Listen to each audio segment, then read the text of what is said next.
Salut, c'est Pierre Amiche. Aujourd'hui, nouvel épisode de Rugby Brut avec Christian Labitte. Nash a tout gagné, champion de France et champion d'Europe. Il a disputé une Coupe du Monde avec le 15 de France. Et il a surtout évolué à Narbonne, son club de cœur, et à Toulouse, l'ogre des années 2000.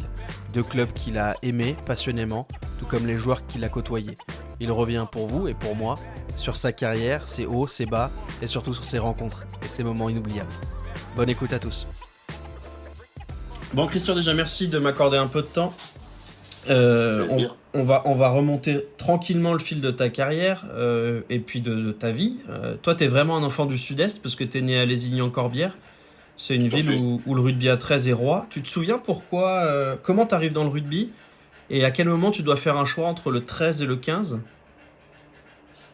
Déjà, arriver dans le rugby, c'était pas très compliqué, puisque j'avais pas trop le choix, en gros. Entre guillemets, puisqu'on a toujours le choix, mais à Lézignan, dans la période dans laquelle j'ai commencé le rugby, tout le monde jouait au rugby. Il n'y avait pas d'autre sport, c'était le rugby. Voilà, à Lézignan, ville de 10 000 habitants, il y avait, je sais pas combien de licenciés, mais tout le monde, tous les garçons de nos âges, en tout cas de mon âge, passaient par le rugby, quoi. Et forcément, c'était quelque chose qui nous tenait à cœur de jouer au rugby au feu le 13. Voilà, pour nous, c'était exceptionnel de voir la première jouer le week-end, jouer en ouverture à des petits tournois. Voilà, c'était un passage obligatoire, entre guillemets. Ensuite, j'ai franchi les étapes petit à petit, et pour répondre à ta seconde question, simplement, c'est que à 16 ans, lorsque j'ai commencé à gravir les échelons, à être un peu plus performant, puisque ça a commencé à être un peu plus intéressant au niveau cadet, Narbonne est venu me récupérer. Moi, j'ai eu la triste... j'ai perdu mon père à 15 ans, donc je deviens soutien de famille, je deviens un peu celui qui doit devenir l'homme de la maison, entre guillemets, puisque j'avais un petit frère, et là, deux options s'offrent à moi, soit je reste à 13, mais c'est vrai que c'était un peu... l'avenir était un peu terne, entre guillemets, même si j'avais beaucoup de... les dirigeants tenaient à ce que je reste, me faisaient des propositions intéressantes, parce qu'ils sentaient en moi peut-être un potentiel.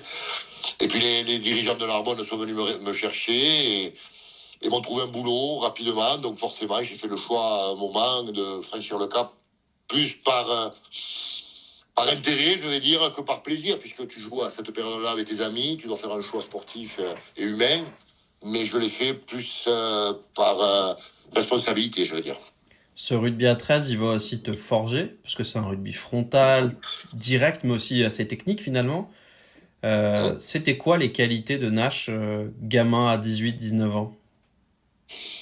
Ouais, tu as un peu résumé, c'est cette force que j'ai pu récupérer du 13, c'est-à-dire être fort sur l'homme et individuellement réussir à être dur, apprendre le plaquage, ce qui est une force à 13, le courage aussi, parce que je crois pas qu'à 13 tu puisses te cacher, entre guillemets, tu es obligé d'assumer ton rôle lorsque tu as le ballon ou quand tu ne l'as pas, donc voilà, tous ces ingrédients ont fait que ça m'a apporté énormément pour le 15, et je pense que ça m'a permis d'arriver avec une base différente des joueurs avec lesquels je jouais, et surtout à cette période où le 15 était encore un peu aseptisé, c'était beaucoup de combats, beaucoup de jeux au pied, d'occupation, et donc cette force sur l'homme m'a permis de franchir les étapes à mon sens, et le 13 donc m'a forcément bien éduqué. Tu vas donc démarrer à peu près à 18 ans en première à Narbonne. À cette époque, Narbonne, c'est une grosse équipe. En tout cas, c'est une équipe qui fait peur. On va au Parc des Sports et de l'Amitié, un stade qui porte quand même assez mal son nom, hein, parce que venir dans l'Aude, c'est souvent se faire casser la gueule. Ça te parle déjà, ce rugby de terroir, de territoire? Ouais, ça me parle. Et j'étais formé à ça avec des garçons qui étaient dans cette philosophie-là, c'est-à-dire celle du combat, de l'agressivité. Moi, étant un peu écorché, lié à ma vie, un peu écorché lié à la difficulté que j'avais pour passer un cap, parce que c'était pas simple. Moi, je partais à Narbonne en train, je faisais j'attendais sur le quai de gare l'heure de l'entraînement. Des fois, je rentrais seul chez moi à pied le soir après les entraînements. Enfin, ça n'a pas été un circuit trop facile pour y arriver, mais donc j'avais quand même un peu de haine, de rancœur indirectement au fond de moi, et c'est vrai que forger avec des garçons comme Francis Deschamps, je le cite à lui par exemple, mais aussi une authenticité de rugby de village avec une équipe, comme tu l'as dit, de qualité, puisque à l'époque, on faisait partie des 4-5 meilleures équipes en France, voire peut-être moins, puisqu'on perdait souvent contre le champion. Mais m'a aguerri dans un rugby un peu différent et m'a forgé dans cette difficulté et surtout de donner de la difficulté aux autres pour s'en sortir, aux équipes adverses pour venir gagner. Ça m'a... J'ai pris beaucoup de suspensions, puisque j'ai passé quand même plus d'un an. Ouais, mais j'avais un rugby un peu dur et je pouvais être violent sur un terrain. Je l'ai reconnu, moi, être un gros con sur un terrain par moment. Mais c'est ce rugby-là plaisait, en fait. Moi, je me souvenir de Narbonne-Béziers à la fin du match 3-3 et le stade plein un mois avant que les guichets ouvrent, quoi. C'était ça, et moi je suis rentré dans ce concept-là avec plaisir. Ça me plaisait, quoi. Cette agressivité, ce combat, je te dis, j'ai pris peut-être 1 an et demi de suspension, tout cumulé, puisque j'ai pris 6 mois, j'ai pris 3 mois, des suspensions longues quand même, pour l'époque en plus, parce que les suspensions on tolérait plus de choses quand même. C'était pas celle d'aujourd'hui. Aujourd'hui, je ne sais pas si j'aurais pu continuer à jouer par moment. Donc, après, on s'adapte, forcément. Si tu es intelligent, tu t'adaptes aux règles et au fonctionnement. Mais c'est vrai que participer à cette équipe me plaisait, me convenait et me nourrissait aussi. Parce que forcément, ça te nourrit de plein de je sais pas moi, de trucs qui te passent par la tête, quoi, et t'apprends des autres, quoi. Moi j'ai appris beaucoup, et je le répète, Francis Deschamps, qui était un homme extraordinaire, d'une intelligence hors norme en dehors des terrains, mais dès qu'il remettait la tenue de joueur de rugby, devenait différent, et m'apportait cette différence aussi quand j'étais sur le terrain, celle de celui qui devra être entre guillemets un tueur et celui qui doit se faire respecter. Quand on regarde ta carrière, il y a quelque chose qui saute aux yeux, c'est les choix de clubs que tu as pu faire, que ce soit en tant qu'entraîneur ou en tant que joueur.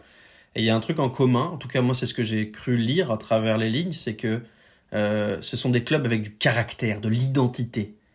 Est-ce que c'est quelque chose que tu as recherché, ou est-ce que finalement les clubs qui sont venus te chercher, c'est parce qu'ils voyaient en toi aussi ce caractère, cette identité particulière? C'est les choix de vie. Après, oui, t'as raison, mais c'est un peu lié aux deux. C'est pas lié qu'à moi. Ma personnalité en tant que joueur, oui, sûrement. J'aurais pas pu jouer à Colomiers, par exemple, entre guillemets, à l'époque, parce que c'était pas un club qui me correspondait.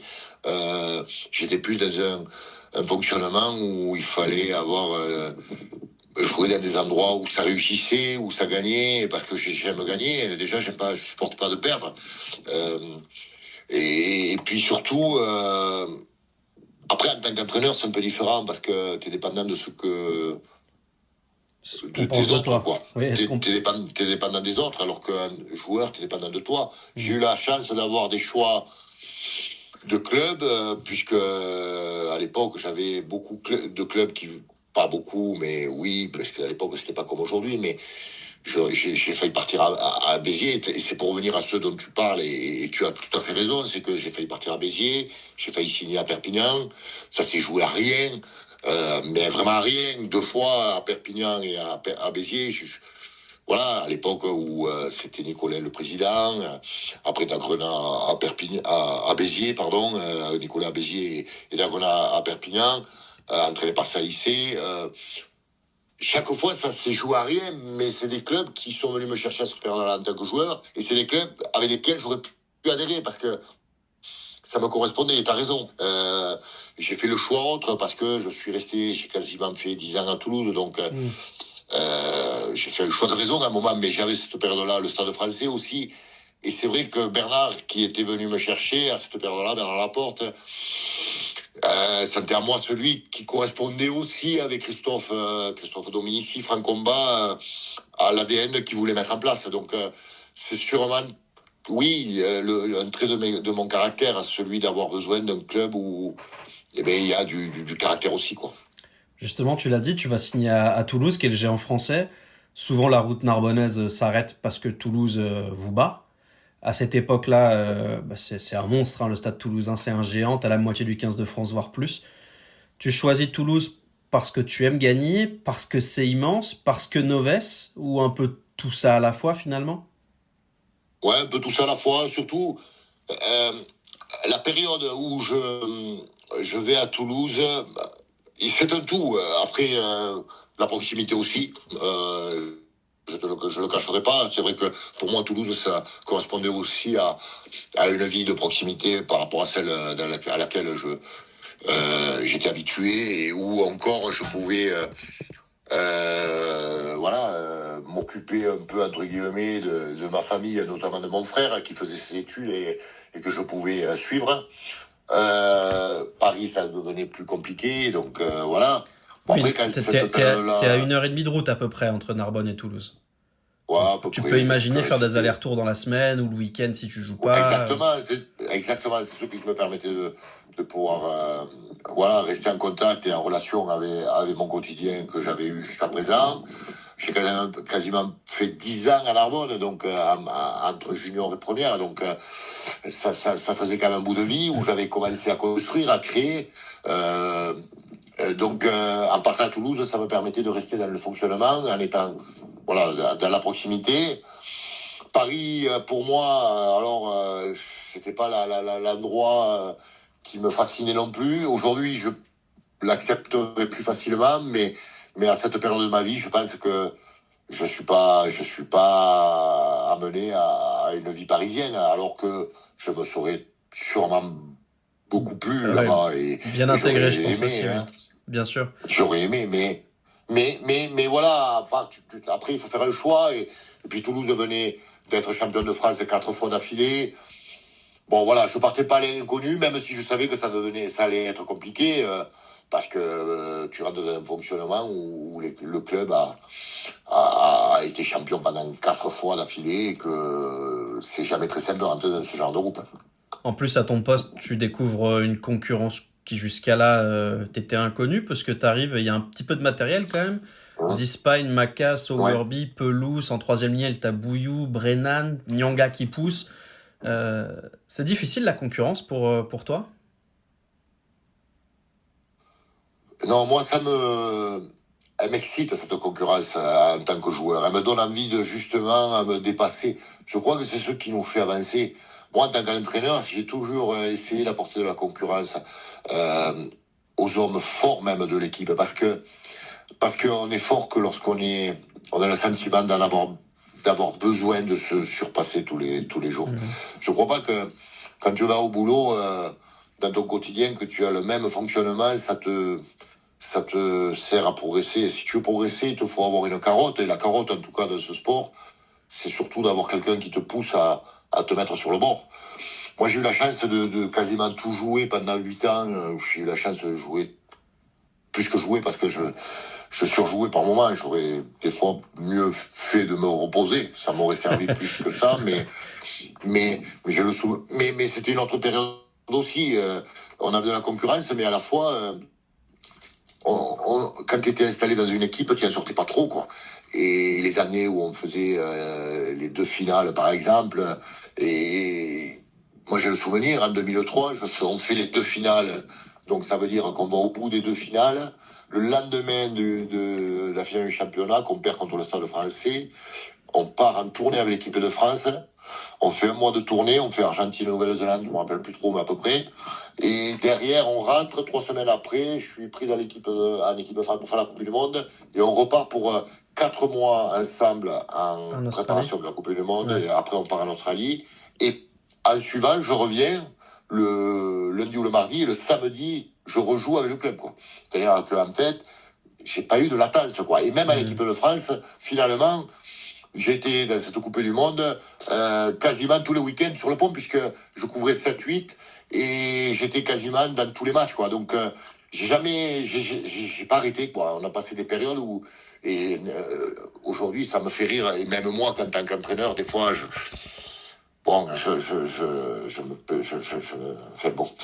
dis rien, et ça me met en colère aussi, un peu indirectement, au fond de moi, mais quand je vois des joueurs aujourd'hui qui se mettent sur le bord, mais pas liés qu'à eux, parce que je leur en veux pas à eux, mais que ce fonctionnement qu'on donne aujourd'hui aux joueurs, d'être dans le repos, dans la protection, bien sûr qu'il en faut, mais il faut pas tomber dans l'excès aussi de ce côté-là. Moi, j'ai le souvenir, peut-être on était dans l'excès, moi j'ai le souvenir des cas où qu'aujourd'hui les commotions, on en fait quelque chose d'important, et c'est logique. Mais moi, j'ai le souvenir de faire des KO pendant un mois d'affilée, tous les matchs, continuer à jouer, aller passer les examens à pur pan avec des fils et plein la tête, des casques avec des fils qui me sortaient de partout. Bon, ça va aller, on rejouer. Me casser un doigt à jouer, avoir une fracture du sternum, jouer le week-end, une fêlure au sternum, jouer quelques jours après. Je veux dire, ça fait partie de ce sport, quoi, et de cette vie que l'on a. Moi, aujourd'hui, je le dis à mes joueurs, quand j'en ai, puisque là, souvent, j'en ai pas trop, donc lorsque j'en ai eu, je leur disais, les gars, profitez-en d'avoir mal, parce que quand vous arrêtez, ce qui vous manque, c'est les bons moments que vous vivez ensemble, mais c'est aussi les douleurs qui vous manquent. Parce que je crois que on existe dans ce sport, en tout cas, que lorsqu'on a mal, quoi. Lorsqu'on n'a pas mal, je crois pas que ça soit on ait un bon sentiment, ou en tout cas d'avoir fait ce qu'il fallait pour être performant sur un terrain. Voilà, donc moi ça me manque, ça, ces douleurs, c'est surtout ça qui me manque. Ces coups, ces douleurs, ces moments difficiles, parce que ceux-là tu t'en souviens. Les moments faciles et les beaux moments, tu t'en souviens, mais pour autre chose. C'est drôle parce que je t'imaginais pas nostalgique du rugby d'avant, et je me rends compte que la chose qui te marque le plus, entre guillemets, c'est ce qui t'a forgé, en fait, c'est la violence, le combat, la dureté. C'est assez drôle. Je suis pas nostalgique, hein. Je suis pas nostalgique. Je pense que ça fait partie de l'ADN de ce sport, c'est tout. Et je trouve qu'aujourd'hui, on est un peu trop aseptisé à la protection, quand je vois des cartons rouges d'aujourd'hui, je me dis que t'aurais pas pu jouer. Ouais, c'est bien. Non, mais pas que moi. Moi, je suis juste un petit maillon de la chaîne. Je parle d'un ensemble général, quoi, de joueurs qui, à l'époque, je veux dire, nous, on n'a jamais eu un mort sur un terrain, quoi. Il faut arrêter de penser que... Et puis, ça fait partie de la vie de ce sport, malheureusement, même s'il y a des accidents par moment. Et je peux assurer qu'aujourd'hui, les accidents, il y en a très peu. Au-delà des règles qu'on a voulu mettre en place, bien sûr, prendre un joueur, le retourner, lui faire une chandelle et retomber sur la nuque, ça c'est strictement interdit, je l'accepte. Après, franchement, quand on voit aujourd'hui des têtes contre têtes qui sont involontaires, prendre des cartons rouges, on ne sait même pas qui c'est qui doit le prendre, le rouge, parce que on ne sait pas qui lève la tête, la baisse. Enfin, c'est franchement un exemple. La Rochelle, Antonio, l'an dernier, quand il prend le rouge, ça mérite un jaune pour moi. C'est pas quelqu'un de violent, on le voit. Il fait pas le plaquage pour faire du tort. Bien sûr il veut faire mal à l'adversaire, mais ça fait partie. C'est le sport est fait du jure de l'adversaire physique pour arriver à la fin à pouvoir le contourner, le battre. Mais si aujourd'hui on n'a plus ça, on voit un rugby qui est aseptisé, c'est toujours le même, quoi. Et je trouve que ça manque un peu. Alors je dis pas qu'il faut tomber dans l'excès des deux côtés. Il faut juste comprendre que ce sport est fait de combats, d'agressivité, de difficultés, de douleurs, et que il faudrait aussi concilier tout ça et en faire un rugby un peu plus, un peu plus entre le moderne et l'ancien, quoi. Voilà. Et je trouve qu'on se retrouverait tous dans ce rugby-là, quoi. À mon avis. Après, je me trompe sûrement. Oui, bon, on va dire que il y a un aspect qui aujourd'hui est une vraie prise de conscience, c'est les blessures invisibles, c'est les gars qui ont le cerveau qui ont été touchés, et aujourd'hui, il y en a quelques-uns qui bouffent à la paille, hein, malheureusement. Tu as des gars comme Steve Thompson, il se rappelle même plus qu'il est champion du monde, donc oui. C'est sûr que c'est le genre de blessure qu'il faut éviter, mais c'est vrai que l'engagement, ça fait partie de ce sport-là. Donc, on est d'accord, mais tu sais, il y en a beaucoup. si tu fais le bilan de tous les joueurs, enfin en tout cas que moi j'ai côtoyé et connu, on va citer très peu d'exemples. Mais c'est pas parce qu'il y en a très peu qu'il faut pas faire les choses pour les protéger à ce petit nombre. Je suis tout à fait d'accord. Mais c'est pas quand même, tu vois, c'est quand même pas. Ouais, ça T'as fait l'impression que partie c'est pas une aussi règle, de quoi. notre.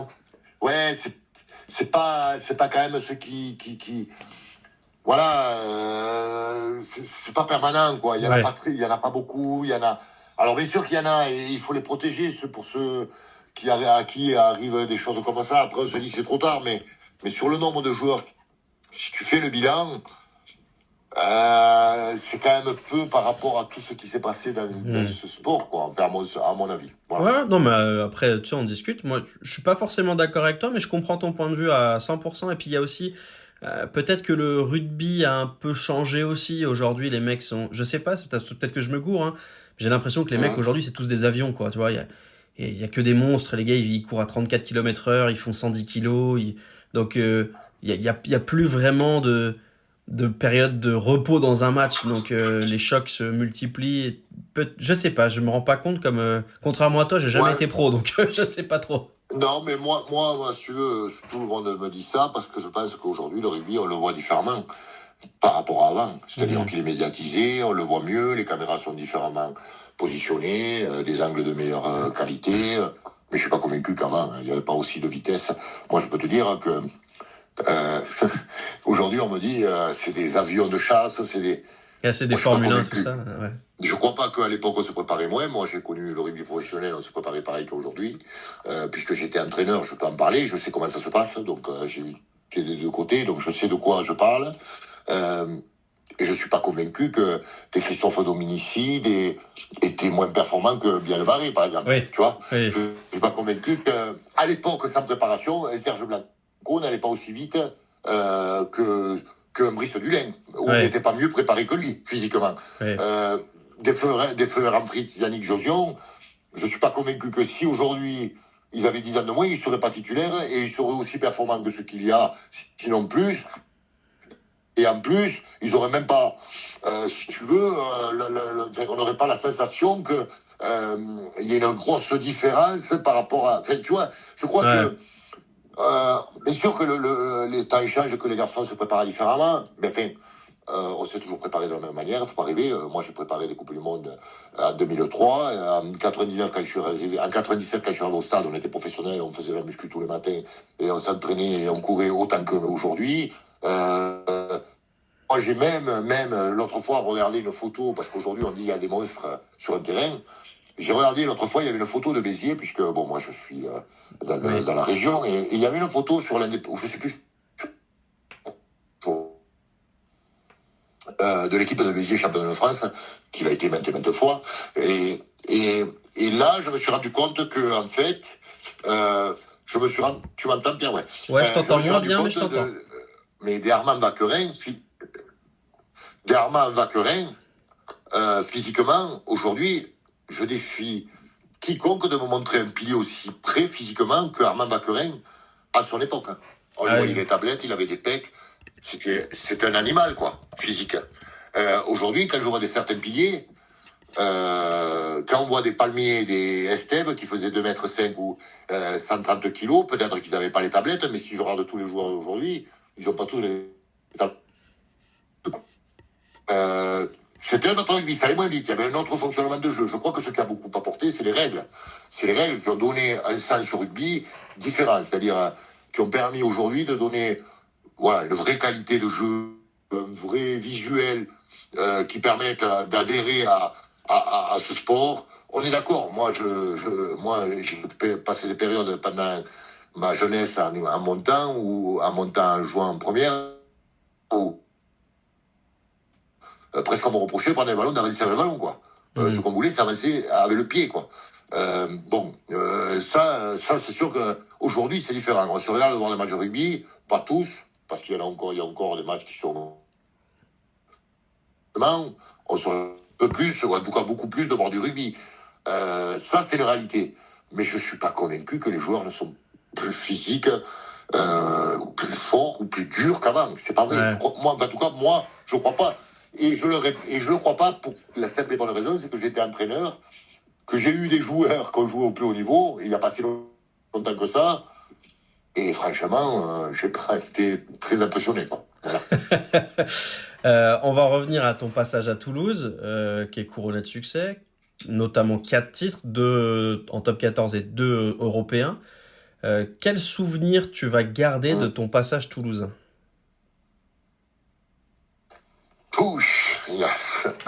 Mon souvenir, il y en a tellement de souvenirs à garder. Non, le positif, forcément, parce que voilà, quand tu es dans ce club, déjà, de faire partie de ce club, c'est quelque chose de fantastique. Qui n'a pas été quelque chose d'exceptionnel pour moi d'aller à Toulouse, en toute honnêteté. Moi, je suis pas parti avec... C'était pas un rêve. C'est génial, Toulouse m'appelle. J'allais pas dans un endroit qui était, comment te dire, vraiment au-dessus de nous, mis à part les résultats sportifs, mais qui se joue à des détails contre nous. Donc, je suis pas allé, j'y suis allé, voilà, pour m'ouvrir à autre chose et essayer d'avoir et de gagner les titres. Donc, c'est ce que j'ai réussi à faire. Donc, déjà, ça, c'est le plus gros souvenir, les plus beaux souvenirs, c'est de gagner les titres, parce que c'est quand même l'objectif d'une vie, quoi, d'une vie sportive, mais d'une vie en général. On joue petit pour réussir à gagner les titres. C'est pour, jouer pour jouer uniquement et prendre du plaisir. Ouais, mais moi j'aime gagner et j'avais besoin de gagner un titre. Et en gagner 4, même 5, puisqu'on avait gagné une Coupe de France, Oui. et quasiment faire que des phases finales chaque année. Ouais, ça faisait partie de ce que je recherchais. Après, le plaisir, c'est aussi que cette vie, la vie que avec le rugby et qu'autour du rugby, et que ça a du bon, ça n'a pas que du bon, hein, attention, mais ça a quand même pas mal de bon. Et notamment sur la fin, où je devenais un joueur un peu spécial, en tout cas, entre guillemets, et c'est une prétention, c'est que j'étais beaucoup aimé du public et des supporters, et que j'avais, ça devenait, c'était très agréable, mais ça, c'était aussi des fois par moments un peu dur, parce que il fallait et vivre aussi avec ça, mais c'est vrai que ce côté un peu Chouchou. Idolâtré, chouchou, c'était quand même aussi très agréable. Donc voilà, tout ça faisait que je m'épanouissais humainement autant que sportivement. Et j'ai construit ma vie grâce à tout ce côté positif et tout ce que m'a apporté ce club. Moi, je lui dois tout au club. De toute façon, nous, joueurs, on doit tout au club qui nous prend. On est que de passage. Donc, quand on y est, il faut en profiter. Et moi, j'en ai bien profité, humainement surtout. J'ai fait des connaissances et j'ai toujours que des amis.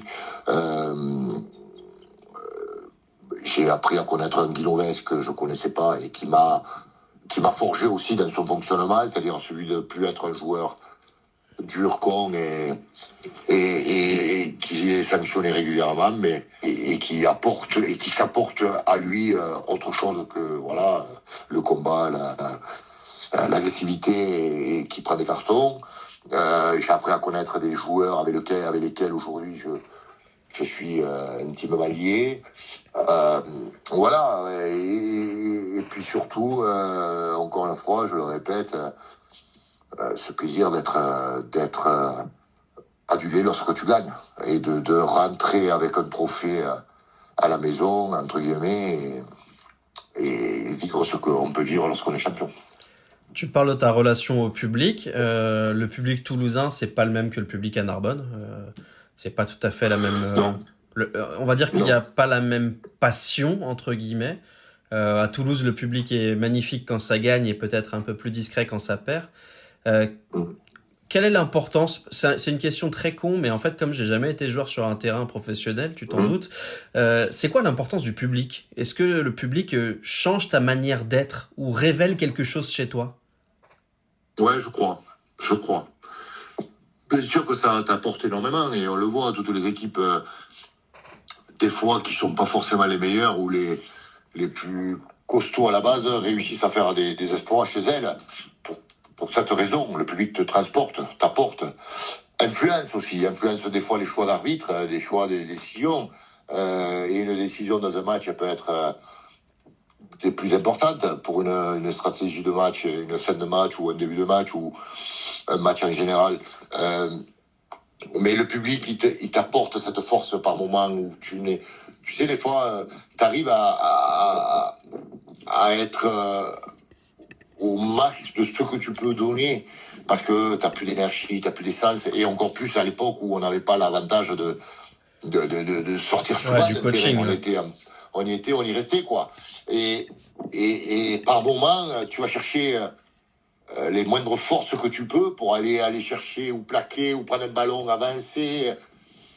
Et ça, cet apport que peut t'apporter un public. Moi, j'ai les souvenirs du stadium quand on jouait des phases finales parce qu'on avait fini premier de poule, quand on recevait le Munster, par exemple. Cet exemple-là, je te citerai en quart de finale de Coupe d'Europe où le stadium archi plein.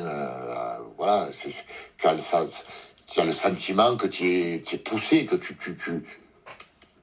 en fait, c'est une force supplémentaire. Et en contrepartie, lorsque tu es en face, forcément, la moindre erreur que tu vas faire, elle va être amplifiée. Ouais, parce que tout est voilà, l'influence de ce public contre toi peut donner des décisions à un arbitre ou peut générer une force aussi à l'adversaire. Donc voilà, c'est un tout. Mais moi, je suis convaincu qu'un public. Mais je te rassure, tu sais, les publics, ils sont tous similaires. Hein. Je crois que, à part dans des endroits où le rugby n'est pas encore trop implanté, je pense. Alors, trop implanté, il a toujours été implanté à La Rochelle, par exemple, mais c'est vrai qu'ils n'ont pas un passé comme les autres clubs. Et c'est vrai qu'ils sont un peu plus indulgents. Les supporters, c'est des supporters, ils sont un peu plus indulgents. La différence entre les deux, c'est qu'à Narbonne, tu vis avec les gens qui viennent te voir au match. À Toulouse, l'avantage, c'est que quand c'est fini, les gens, tu les recroises, ou très peu, en tout cas, eux te reconnaissent, mais toi, tu ne les connais pas. Et ça, c'est quelque chose de majeur. Je crois que c'est quand même plus facile d'être à Toulouse, dans une grande ville, et de jouer ce sport et de le pratiquer, parce que quand même, quand ça se passe moins bien, bon, tu es un peu plus à l'abri. Dans les petites villes qui aiment le rugby, Béziers, Narbonne, Perpignan, c'est quand même beaucoup plus compliqué. Le rugby, c'est une histoire de rencontre, souvent avec des hommes. C'est aussi des rivalités de clochers. On parle de derby. T'en as connu quelques-uns. Toulouse-Castres, Carcassonne-Narbonne, Narbonne-Béziers, Northampton-Leicester, parce que t'as quand même joué en Angleterre. Ouais. Si tu devais choisir un derby un peu plus fou que les autres, un peu plus passionnel, un peu plus... Chaque club a son passé et j'ai eu la chance d'en jouer pas mal. Moi, j'ai vécu un Toulouse au Comiers que j'ai découvert comme un derby. Mais au stadium, mais j'avais pris un rouge d'ailleurs pour mon premier derby contre Colomiers, alors que j'étais le moins toulousain de tous. Mais ça veut dire que simplement, il y avait le stadium plein et il y avait une vraie rivalité. Moi, j'ai connu des Narbonne-Béziers où c'était quand même très tendu, quoi. Franchement, à une période différente, certes, avec en plus un arbitrage qui n'était pas le même qu'il y a aujourd'hui. Il y en a eu tellement de durs. Franchement, le problème, c'est que le vrai derby, c'est celui que tu vis. Ouais, bien sûr. En tant que joueur de l'endroit d'où tu es réellement. Aujourd'hui, c'est vrai que les derbys se perdent, on dit, mais parce que les joueurs n'ont pas cette identité de village ou de club dans lequel ils vivent, mais où qui sont nés. Mais quand tu es né à Narbonne, et en tout cas, moi j'étais né à Lézignan, mais j'étais arrivé très jeune et j'ai vécu Narbonne. Bon, c'est à côté, et puis j'ai vécu réellement, Narbonne. Oui, c'est ton club de cœur. Tout jeune. Et que tu joues Béziers ou Perpignan, c'est les vrais derbys. C'est les derbys les plus durs. Les plus durs à vivre, les plus durs à jouer. Il y a une vraie rivalité, quoi. Il y a une vraie rivalité. Après, à Toulouse, j'étais pas toulousain. En Angleterre, j'étais pas anglais. Même si je m'approprie mais j'ai pas ces rancœurs que tu peux avoir envers contre lequel tu vas jouer, qui est celui que tu aimes le moins, quoi. Parce que moi, je l'ai pas vécu avant. Il faut vivre le derby. Le derby, c'est, voilà, tu nais à Bayonne, tu joues à Bayonne et tu joues contre Biarritz. Et là, je pense qu'il y a un vrai derby qui va se créer au fond de toi parce que tu ne supportes pas les Biarros pour la vraie raison que tes origines, elles sont bayonnaises. Moi, mes origines, elles étaient narbonnaises, donc forcément, mes vrais derbys, ça a été les plus durs, Béziers et Perpignan. Ça, c'est une certitude. Après, on dit derby, on s'approprie le terme un peu pour faire un peu le buzz, entre guillemets, parce que des fois, c'est pas les matchs les plus difficiles à jouer. Mais, c'est clair. Mais c'est ce que t'apprends le plus, voilà. Et cet enthousiasme et cette effervescence qu'il y a autour rend ce match un peu particulier. Mais c'est pas forcément les matchs les plus difficiles. J'ai vu des derbys plus simples de jouer que des matchs qui ne l'étaient pas, des derbys et qui étaient quand même plus âpres à jouer. Ben, moi, j'ai eu la chance de jouer pas mal de derbys. C'est le derby le plus chaud de France. On partage le terrain. En gros, à 13h, c'est nous, à 15h, c'est eux. Donc, autant te dire que les jours de match, c'était particulier. Donc, j'ai toujours aimé cette ambiance, cette effervescence. Même, tu sais, tu penses la semaine avant ou 15 jours avant, tu sais que c'est le rendez-vous, quoi. Mais c'est le rendez-vous surtout quand tu le vis oui, vraiment. Quand c'est ton club. Tu as l'identité de l'endroit avec lequel tu es et les couleurs que tu portes. Si tu joues un derby pour un Wallisien ou un Samoan et joue un derby pour la ville et le maillot qu'il représente, je suis pas convaincu que ça le perturbe plus ou le change. On lui explique, on lui raconte, mais bon, lui, je pense pas que ça change grand-chose, quoi. Il dit que c'est important, mais bon, il a pas ses racines. En plus, je pense que le derby, tu l'as dit, ça s'apprend. Tu sais, tu grandis avec cette culture, avec cette défiance, depuis que t'es tout petit à l'école de rugby, on t'explique. Exactement. En fait, tu ne peux pas vivre ce genre de match sans avoir cette rancœur envers le club que tu vas rencontrer, qui va être le match que tu vas jouer comme derby. Si tu as juste l'envie de jouer un match comme les autres, ou te préparer comme... C'est pas pareil. Tu le vis pas de la même manière. Un derby, il faut le jouer de façon particulière. Il faut l'appréhender depuis très longtemps. Il faut le vivre depuis très longtemps sans le pratiquer. Et le jour où c'est que tu le pratiques, tu comprends ce que ça représente. Le derby, c'est intime. Atypique, un derby. Ouais, c'est intime. C'est assez atypique, un derby. C'est pas... Ça s'explique pas, quoi, en fait. Parce que si ça s'explique, c'est trop tard. Le mal est fait. Ou en tout cas, l'appréhension du match, tu l'as plus. Je vais finir, Christian, et puis j'ai deux questions. On parle souvent de causerie dans le rugby.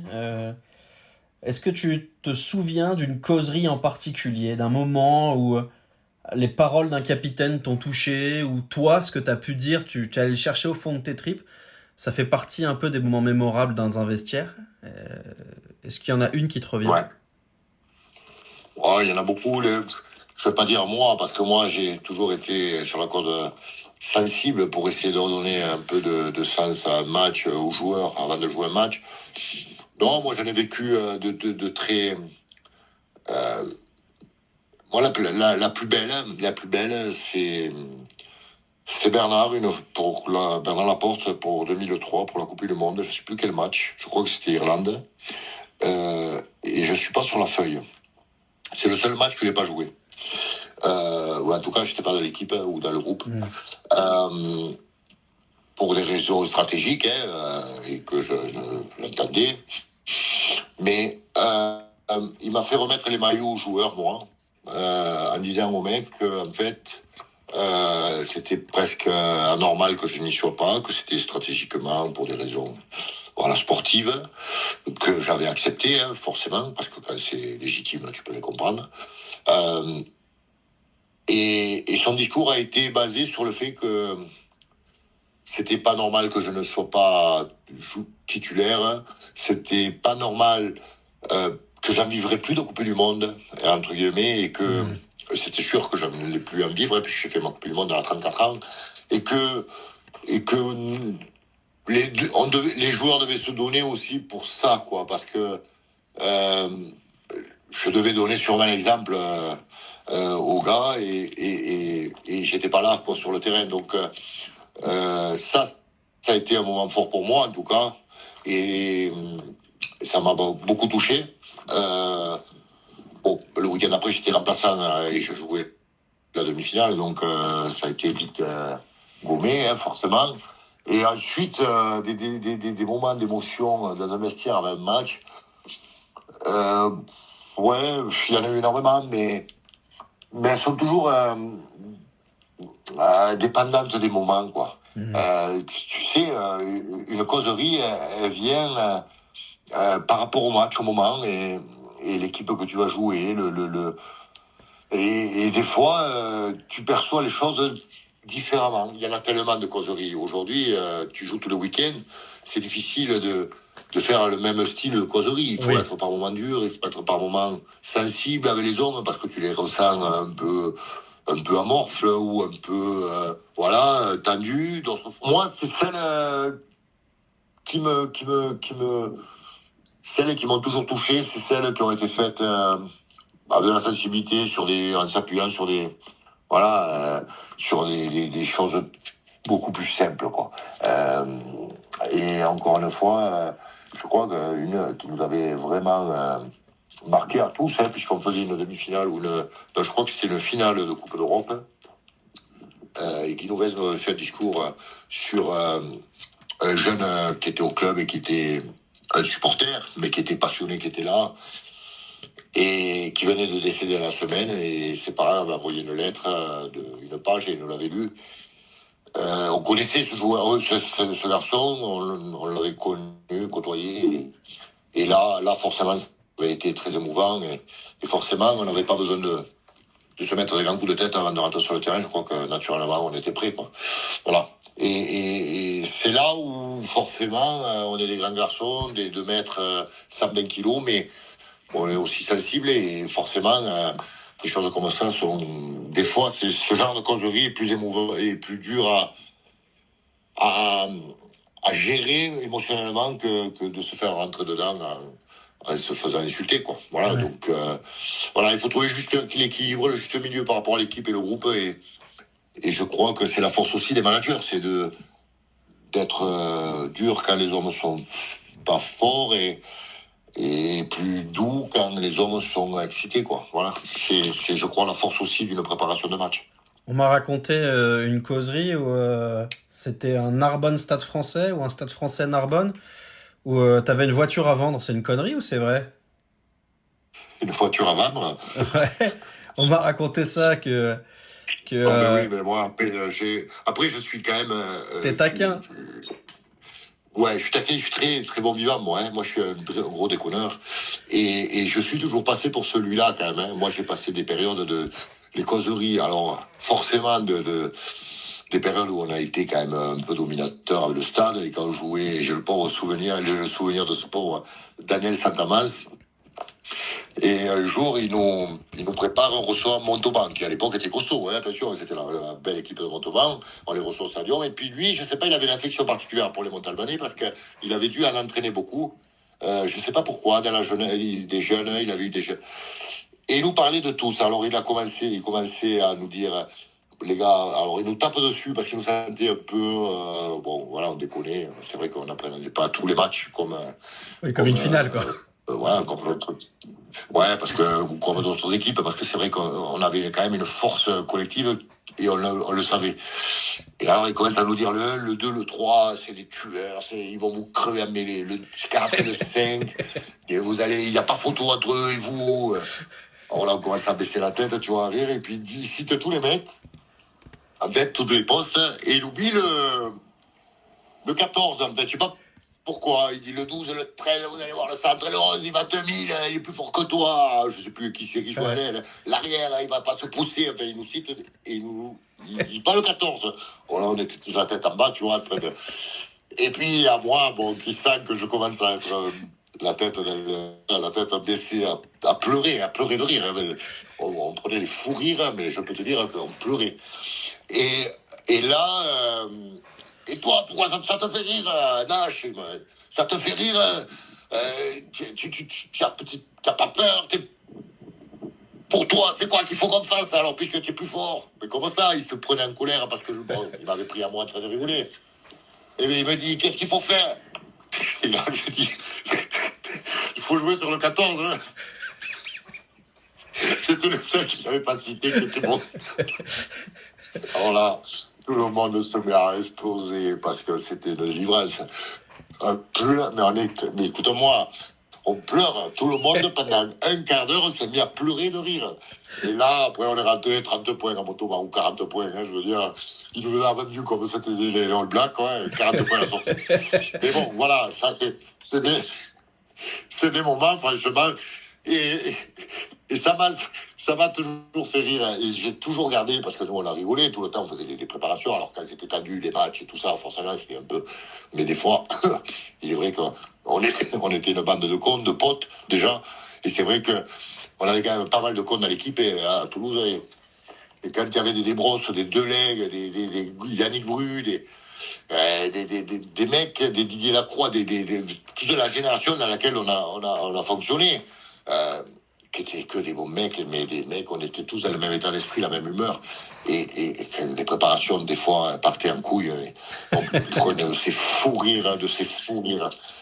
Et moi, lorsque je préparais les causeries, tout le temps, la porte s'ouvrait, quelqu'un rentrait. Et ça durait pendant 3 ans, ça. Chaque match, je commençais à préparer les mecs.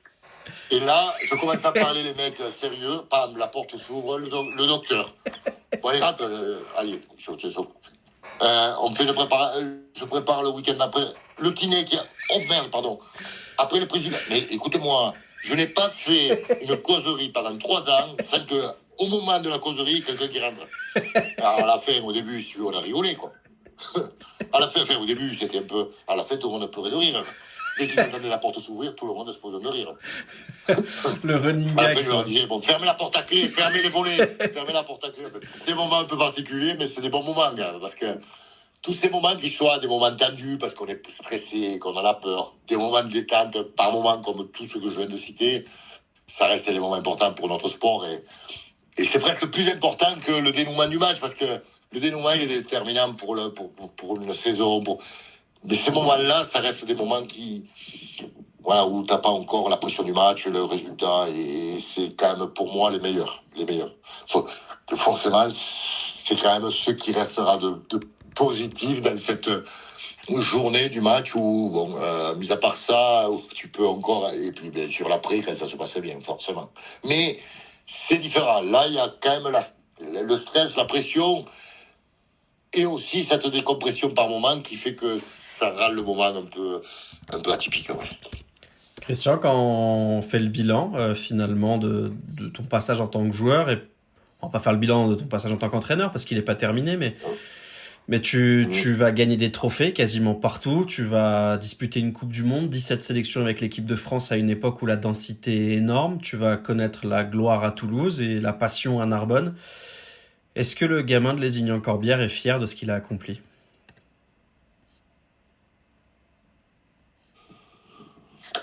Je ne sais pas s'il faut être fier. Moi, je suis pas forcément fier.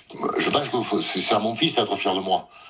Moi, je suis pas fier de ce que j'ai fait. Je suis simplement heureux d'avoir pu tout vivre dans mon sport. En tant que joueur de rugby, j'ai tout connu. C'est-à-dire, j'ai connu l'équipe de France, les tournées, nos Coupes du Monde. J'ai connu des titres, quels que soient les titres, je les ai tous gagnés. Voilà, moi, j'ai été au bout de ce que j'ai voulu faire dans mon activité sportive. J'ai tout connu et tout gagné, entre guillemets. Je m'approprie pas le succès, hein, mais j'ai fait partie de ce succès et j'ai réussi à atteindre les objectifs qu'on se lance lorsqu'on est joueur de rugby, en tout cas quand on fait un sport et une discipline.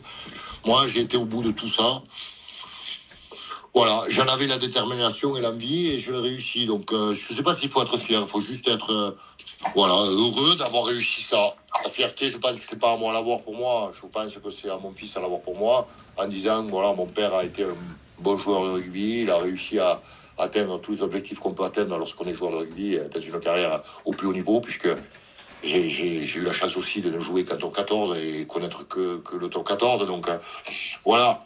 Après, la vie, elle n'est pas faite que de ça. Elle est surtout importante grâce à ça. Ça, c'est une certitude, parce que ça fait partie de 90% de notre vie, le rugby. Et lorsque tu réussis dans ce que tu fais, voilà, c'est... Je sais pas si c'est pas de la fierté, c'est juste un sentiment de réussite. Voilà, réussite perso, hein, pour moi. Voilà, quand je vois, je suis heureux pour les autres lorsqu'ils lèvent un bouclier. Je suis heureux de les voir heureux de participer, de faire des résultats mais je me dis, voilà, sans rancune parce que je l'ai eu, quoi. Et content pour eux parce que je sais que ceux qui vont vivre, je l'ai vécu. Voilà. Ça serait plus difficile si je n'avais pas réussi à atteindre mes objectifs et pas avoir ce qu'on peut avoir lorsqu'on est joueur de rugby. C'est tout. Après, fierté, ça serait trop prétentieux. Je crois pas être fier de ce que j'ai atteint comme objectif en tant que joueur de rugby. Je crois que la fierté, ma plus grande fierté, c'est d'avoir réussi à faire un enfant et un garçon et de le rendre comme il est aujourd'hui. Ça, c'est pour moi la plus grande fierté.